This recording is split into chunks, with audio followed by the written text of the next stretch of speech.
अंत में तालियां बजाना आनंद आएगा। अंत की लाइन जो है वो मैंने बड़ा सोच समझ करके लिखी है। हम प्यादे थे, वजीरों में गिने गए, फकीर थे फिर भी अमीरों में गिने गए, तेरी शोभत क्या मिली दयानंद ऋषि, हम तो कांच के टुकड़े थे, हीरो में गिने गए।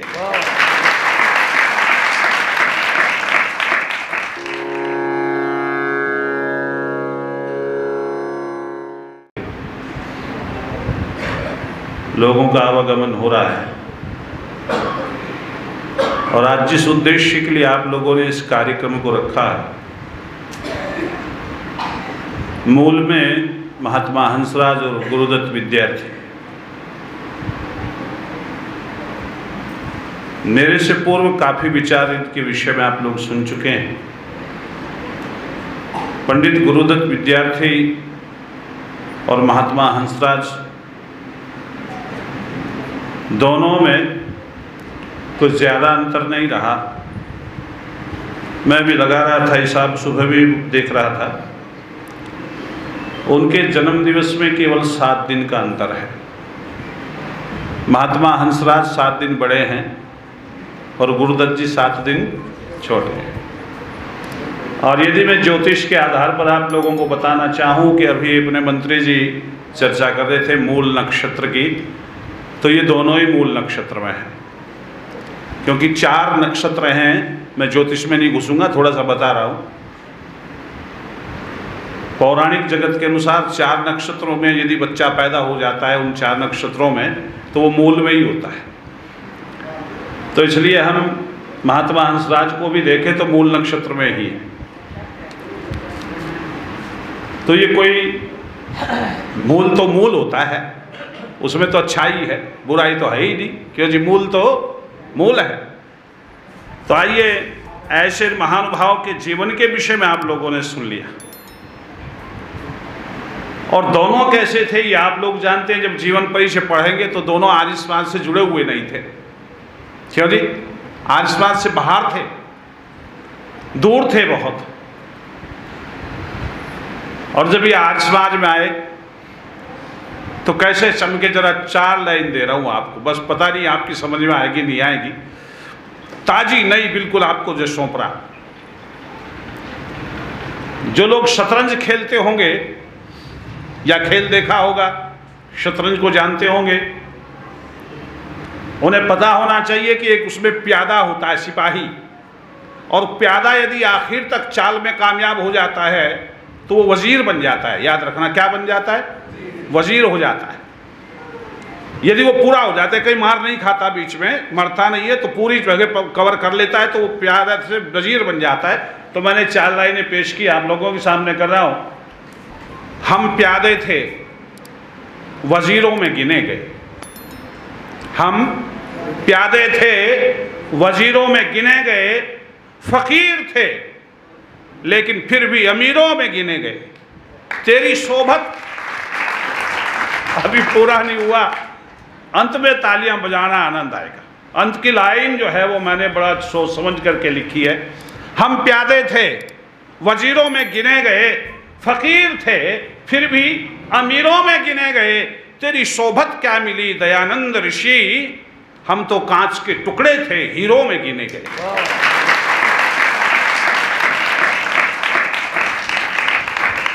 ये दोनों क्या थे भला?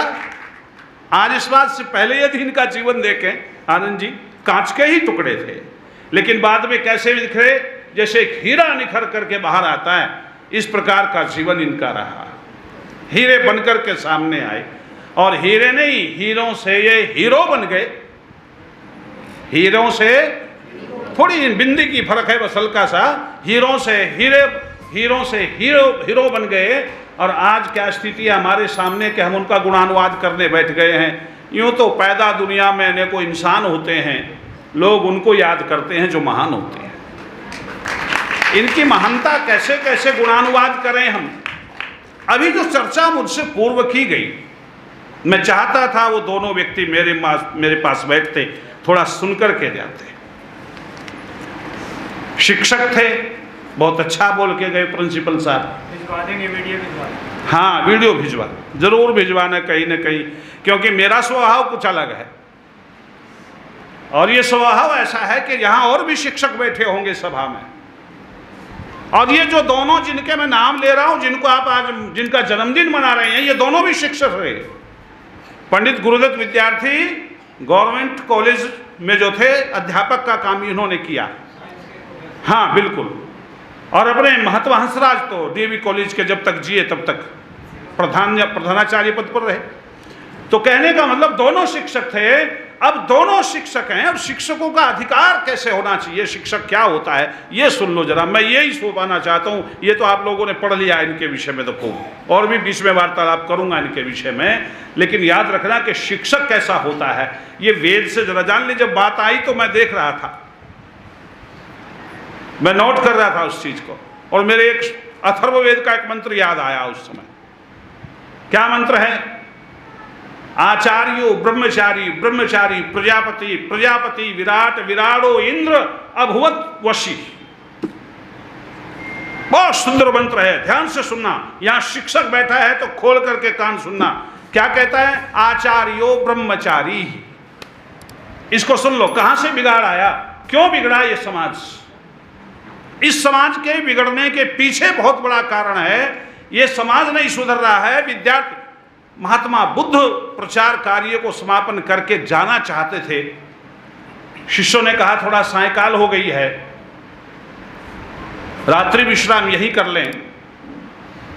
जंगल से आप जाएंगे, यहां उंगलीमाल नाम का एक डाकू रहता है, वो आपको मार देगा। उंगलीमाल उसका बाद में नाम पड़ा, पहले कुछ और नाम उसका रहा, और वो कुछ समय महात्मा बुद्ध के पास पढ़ा। ध्यान से सुनना आप लोग, महात्मा बुद्ध के पास पढ़ा वो व्यक्ति पहले, लेकिन जब उंगलीमाल का नाम सुना तो महात्मा बुद्ध कहते हैं, अरे शायद प्रसेनजीत नाम था, मैं यदि कहीं गलती ना कर रहा हूं, कोई इतिहासकार बैठा हो तो प्रसेनजीत, कि ये तो वो विद्यार्थी है कि हाँ, कि ये क्या करता है कि लोगों को कत्ल करता है, उसकी उंगलियां काटता है और माला बना करके पहन लेता है, उंगलीमाल नाम पड़ गया इसका, और आप जाएंगे तो आपके साथ भी यही होगा। तो महात्मा बुद्ध कहते हैं नहीं, मुझे जाना होगा, जाना पड़ेगा मुझे, ये शिष्य रहा है, मुझे जाना पड़ेगा। कहते हैं वो चले गए, लोगों ने बहुत रोका, रुके नहीं, जंगल में गए तो उंगलीमाल ने आवाज दी, ठहरो। महात्मा बुद्ध कहते हैं मैं तो ठहर गया, तू कब ठहरेगा। जरा सुनो शिक्षक क्या होता है। महात्मा बुद्ध क्या कहते हैं, मैं तो ठहर गया, तू कब ठहरेगा। अरे निकट आया, देखा गुरुवर आप कि मेरे पढ़ाने में, शिक्षा देने में कोई गलती रह गई है, खामी रह गई है, उंगलीमाल आगे बढ़ और मेरे जैसे शिक्षक को समाप्त कर दे जो तेरे जैसे शिष्य पैदा कर रहा है। कहीं मेरे पढ़ाने में गलती रह गई, मेरे शिक्षा देने में गलती रह गई, जो इतना बदल गया है तो लोगों का कत्ल कर रहा है। उंगलीमाल को बदलते देर नहीं लगी। दुनिया के लोगों, यदि कोई आधार है समाज का तो शिक्षक है, याद रखना। आधार कौन है? शिक्षक है। शिक्षक समाज को बनाता है, शिक्षक समाज को मिटाता है। पढ़ो चाणक्य को, पढ़ करके देखो एक बार, तुम्हारे दिमाग में घूम जाएगी वो बात कि इस राष्ट्र को एक करने में किसने अपना योगदान दिया। वो भी तो शिक्षक ही था, वो भी शिक्षक था। वो कहता है उत्थान और पतन शिक्षक की गोद में खेलता है। याद रखना, देश का, राष्ट्र का उत्थान और पतन, समाज का उत्थान और पतन, चरित्र का उत्थान और पतन, नैतिकता का उत्थान और पतन किसकी गोद में खेलता है? शिक्षक की गोद में खेलता है। मैं बड़े मार्के की बात बता रहा हूं आपको कि दुनिया में राष्ट्रपति बनना किसी देश का कोई महत्व नहीं रखता जितना कि शिक्षक बनना महत्व रखता है। कारण है इसके पीछे कि एक शिक्षक हजारों राष्ट्रपति पैदा कर सकता है, लेकिन एक राष्ट्रपति एक शिक्षक को पैदा नहीं कर सकता। शिक्षक मूलभूत है समाज में। शिक्षक ये क्या सोचा था महात्मा हंसराज, जिनको आज हम जीवन परिचय जानना चाह रहे हैं, क्या विचार किया? उसने सोचा यदि मैं प्राचीन पद्धति को लागू करूं तो हो सकता है लोगों का प्रवेश ना हो, लेकिन उन्होंने कहा कि मिश्रण करो, आधुनिक और प्राचीन दोनों का मिश्रण करो। एक विद्यालय खोल दिया, डीएवी कॉलेज, सरदार भगत सिंह उसी कॉलेज की देन है। और भी अनेकों लोग निकले वहां से जिनको अब जान नहीं पाए, जो आगे आगे उनको जान लिया। ये सारी किसकी कहानी? एक छोटी सी कथा और सुन लीजिए, आपको पता लगेगा शिक्षक का महत्व क्या होता है। सिकंदर के गुरु कौन थे बच्चों, जानते हो? अरस्तु।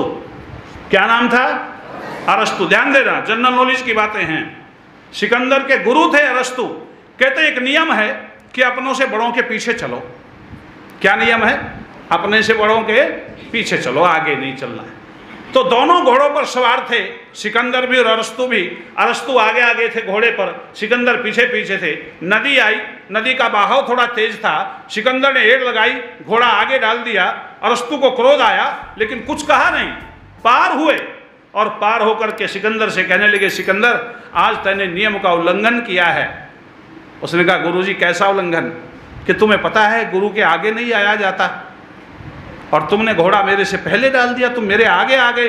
सिकंदर नम्रीभूत हो गया, झुक गया गुरु के चरणों में और कहता, गुरुवर मेरा उद्देश्य आपका अपमान करना नहीं था। फिर क्या था? अरस्तु ने पूछा, फिर क्या था? उसने कहा, ये सिकंदर बहुत छोटा है, मैं चाहता था, नदी का बहाव तेज था, यदि अरस्तु डूब जाता तो सिकंदर की हिम्मत नहीं थी कि अरस्तु को पैदा कर सके, लेकिन सिकंदर यदि डूब जाता तो अरस्तु सिकंदर पैदा कर सकता था। ये एक शिक्षक का महत्व होता है, ये एक शिक्षक बनता है। इसलिए वेद कहता है आचार्यो ब्रह्मचारी ही।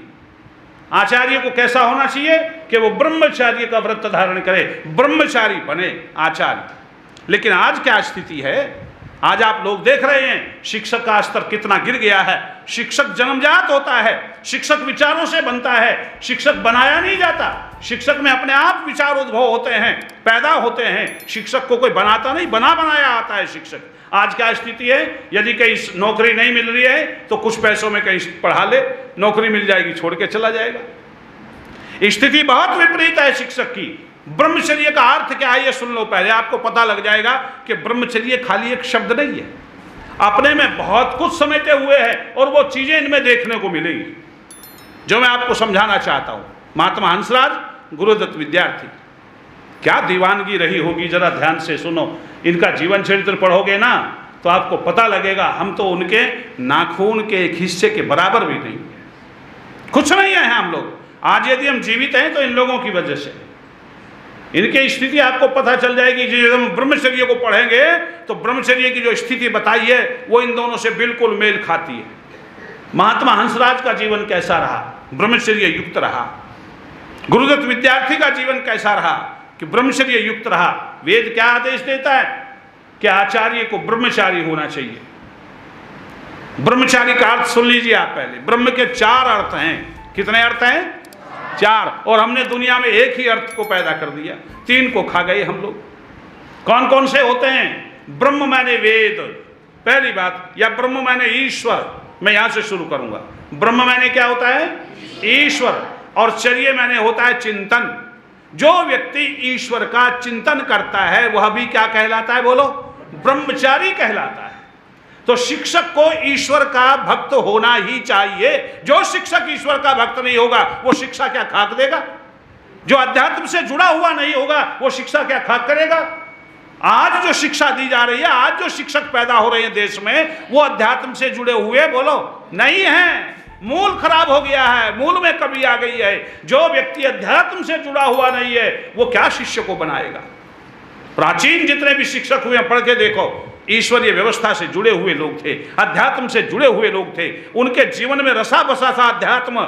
आज कहां अध्यात्म रह गया? किस शिक्षक के पास में है? कौन सा शिक्षक ईश्वर का नाम लेता है? कौन सा शिक्षक संध्या करता है? कौन सा शिक्षक जाकर के यज्ञ में आहुति देता है? किस शिक्षक के पास समय है? तो पहली बात वेद कहता है कि यदि वो शिक्षक बनना चाहता है तो पहला काम है कि वो ईश्वर से अत्यधिक जुड़े, अध्यात्म उसके जीवन में प्रवेश कर जाए। आचार्यो ब्रह्मचारी, ईश्वर पर पूर्ण विश्वासी होगा। स्वामी दर्शनानंद को पढ़ो, अरे ये होता है आचार्य। ज्वालापुर गुरुकुल महाविद्यालय जो उन्होंने खोला, दर्शनानंद जी ने लिखा उनके जीवन परिचय में कि भोजन समाप्त है, एक भी दाना भोजन का नहीं। विद्यार्थी बहुत से हैं। पाकशाला का रसोईया जो पाचक था वो आया, स्वामी जी भोजन नहीं है, एक भी दाना नहीं है, क्या बनेगा बच्चों के लिए? और मेरे स्वामी दर्शनानंद कहते हैं कि तुम्हें ईश्वर पर विश्वास नहीं है क्या? ये शिक्षक है, शिष्यों के लिए कह रहा है तुम्हें ईश्वर पर विश्वास नहीं। पाचक कहता है कि जाओ, फिर जाओ, उसका गुणानुवाद करो, उसको पुकारो, बैठो। वो चला गया, स्वामी जी भी बैठ गए। मेरे परमात्मा में ये कार्य तेरे लिए कर रहा हूं, तेरा ही तो काम है, ये मेरा थोड़ा ही है, मैं तो माध्यम बन गया हूं, कार्य तो तेरा है। ये जो मेरे ब्रह्मचारी हैं, भूखे मरने के कगार पे हैं, थोड़ा समय आया 12 बजे ठीक, भोजन की घंटी बजती है गुरुकुल में, थोड़ी देर पहले आया, पूछा महाराज क्या होगा? उसने कहा तुम्हें ईश्वर पर विश्वास नहीं है, झूठ बोलते हो। उसने कहा नहीं है। कि फिर जाओ, अरे उसका भजन करो, बैठो, उससे मांगो। किससे मांगोगे? कहते हैं समय आया। उसने कहा महाराज समय हो गया कि घंटी लगाओ।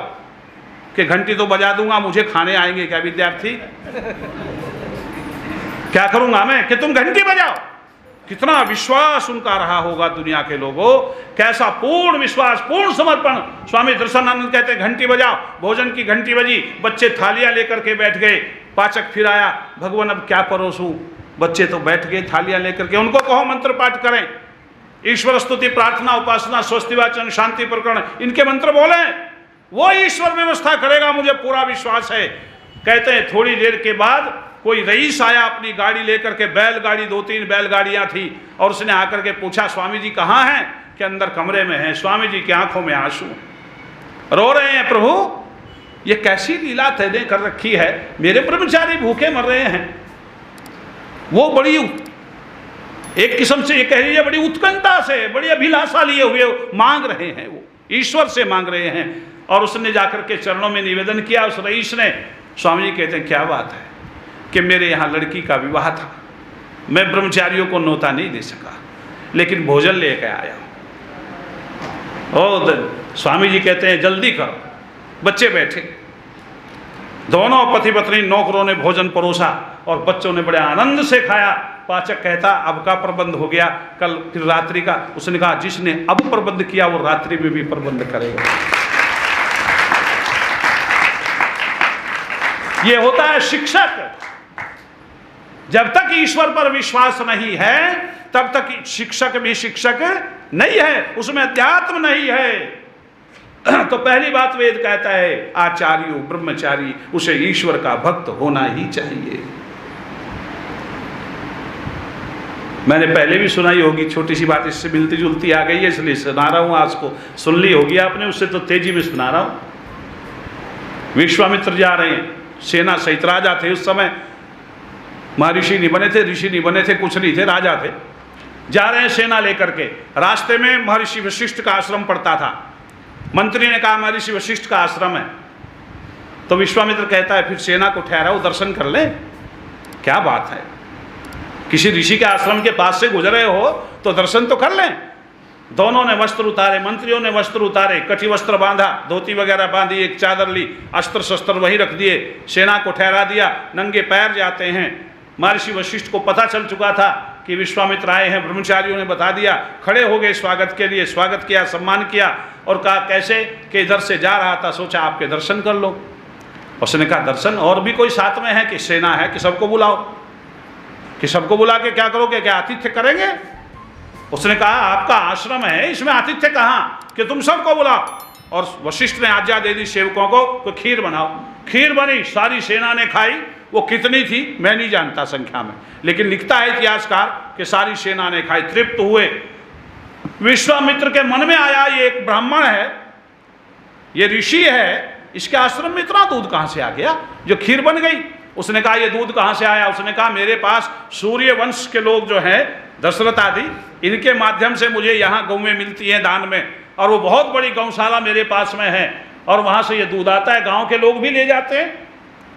उसने कहा मैं देखना चाहता हूँ गौशाला। विश्वामित्र ने कहा कि आइए, और बड़ी हष्ट-पुष्ट गौएं थी उस गौशाला में। तो मन ललचा गया विश्वामित्र का गौएं देख करके, उसके पास भी इतनी बढ़िया गौएं नहीं थी। उसने कहा मुझे कुछ गौएं दे दें, मैं तेजी में बता रहा हूँ, सारी व्यवस्था नहीं। उसने कहा गाय नहीं दे सकता क्योंकि दान में आई हुई, आज तो दान दी हुई गौएं बेच ली जाती हैं। क्यों जी, हो रहा है ना ये काम। लेकिन याद रखना विश्वामित्र से विशिष्ट कहते हैं नहीं, ये गौएं दान में आई हुई हैं, ये ब्रह्मचारियों के लिए हैं, मैं इन्हें नहीं दूंगा। उसने कहा मैं राजा हूं। कि तू राजा नहीं, कुछ भी हो मैं से नहीं दूंगा। कि दाम ले लो। कि तब भी नहीं दूंगा, ये आश्रम की है। अब विश्वामित्र को गुस्सा आया, उसने सैनिकों से कहा खोल लो। अब जब सैनिक चले खोलने के लिए तो महर्षि वशिष्ठ ने चंद शब्द कहे। क्या कहे? सैनिकों ध्यान से मेरी बात को सुनना, ये दान में आई हुई गौएं हैं, आश्रम के लिए हैं, बच्चों के लिए दूध देती हैं, बच्चे पीते हैं, खाते हैं, हष्टपुष्ट होते हैं, ये न ले जाने योग्य हैं। यदि तुमने ऐसा किया तो तुम्हें बहुत बड़ा पाप लगेगा। सारे सैनिक वहीं ठहर गए, सारे सैनिक ठहर गए, आगे नहीं बढ़े। विश्वामित्र ने कहा आगे बढ़ो, खोलो। सैनिक चुप हो गए, शस्त्र डाल दिए, गर्दनें नीची कर ली हैं, खड़े रह गए। विश्वामित्र कहता है मैं तुम्हें तनख्वाह देता हूं, पैसा देता हूं, भरण पोषण करता हूं, मेरा आदेश नहीं मानोगे, इसका आदेश कैसे मानोगे? चुप हो गए सैनिक, कोई कुछ नहीं बोला, आगे नहीं बढ़े। और जब काम नहीं चला विश्वामित्र का धमका करके, सुना करके, तो विश्वामित्र उस समय कहते हैं धिक बलम क्षत्रिय बलम, बलम बलम ब्रह्म बलम। दुनिया में धिक्कार है क्षत्रिय बल को। यदि दुनिया में कोई बल है तो वो ब्रह्म का बल है। अक्षत्रिय का बल कमजोर हो जाता है। तो शिक्षक का ब्रह्म बल क्या है? जब वो ईश्वर से जुड़ेगा तब ये शक्ति आएगी, तब उसकी वाणी में शक्ति होगी, उसके ओज में शक्ति होगी। तब कहते हैं कि ब्रह्म बल यानी कि ईश्वर का बल उसे जरूरी चाहिए। वही शिक्षक है जो ईश्वर से जुड़ा हुआ है। आचार्यो ब्रह्मचारी। अगली बात क्या कहता है? ब्रह्म का अर्थ होता है विद्या। बच्चों याद रखो, ब्रह्म का क्या अर्थ है? पहले ब्रह्म का क्या अर्थ बताया था मैंने? ईश्वर। और दूसरे ब्रह्म का क्या अर्थ हुआ? विद्या। और चर्या का अर्थ होता है प्राप्ति, विद्या की प्राप्ति। जिसने पहले विद्या को प्राप्त कर लिया हो वही दूसरों को विद्या दे सकेगा। आज कुछ शिक्षक हैं, एक आध विषय में प्रवीणता है, लेकिन इतनी भी प्रवीणता नहीं है कि बच्चे का पूर्ण रूप से प्रश्नोत्तर कर सके और वो उसका उत्तर दे सके। बच्चा प्रश्न कर रहा है, कभी कभी अध्यापक चुप हो जाता है, वो उतना पढ़ जाता है जितना उसे आवश्यकता है, फालतू नहीं। याद रखना, हो जाता है कभी कभी ऐसा। आजकल का शिक्षक निपुण नहीं है इतना। शिक्षक वही होता है जो निपुणता प्राप्त कर ले, अपने विषय का माहिर हो, कोई भी प्रश्न हो उसका उत्तर देने में समर्थ हो, वही शिक्षक होता है। गुरु किसे कहते हैं? फिर मैं ज्योतिष में थोड़ा आपको घेर लाऊं। गुरु बृहस्पति का नाम है, गुरुवार बृहस्पतिवार। तो बृहस्पति क्या है? गुरु बृहस्पति क्या है? विद्या का नाम है, एक शिक्षा का नाम है बृहस्पति। परमात्मा को कहते हैं विद्याओं में सबसे बड़ा विद्या देने वाला है, इसलिए उसका नाम क्या है? बृहस्पति। तो यहाँ भी एक नक्षत्र है बृहस्पति। और जब जन्म कुंडली बनाते हैं लोगों की, क्योंकि मैंने अब शुरू किया पढ़ना इसको थोड़ा थोड़ा, इसलिए बता रहा हूँ, उधर ध्यान जा रहा है कि जिस समय जन्म कुंडली बनाते हैं, यदि जन्म स्थान की कुंडली में प्रथम नंबर पर बृहस्पति है तो कोई सा ग्रह कहीं भी हो कोई आपत्ति नहीं, क्योंकि उसका गुरु भारी है। क्यों जी? गुरु क्या है? उसका भारी है। और गुरु जब सामने होगा तो कोई भी ग्रह कुछ बिगाड़ने में सक्षम नहीं होता। तो इसलिए याद रखना, जब गुरु सामने बैठा हो तो चेले का कौन सी शंका है जो समाधान नहीं होगी? गुरु तो वही होगा जो सबकी शंकाओं का बोलो समाधान कर देवे। इसलिए विद्या प्राप्त करने वाला व्यक्ति जो विद्या की प्राप्ति में संलग्न रहता है, लगा रहता है, ऐसा नहीं कि वो बंद हो जाए, विद्या ले ली और उसके बाद उसको आगे ना बढ़ाए, ये गलत है।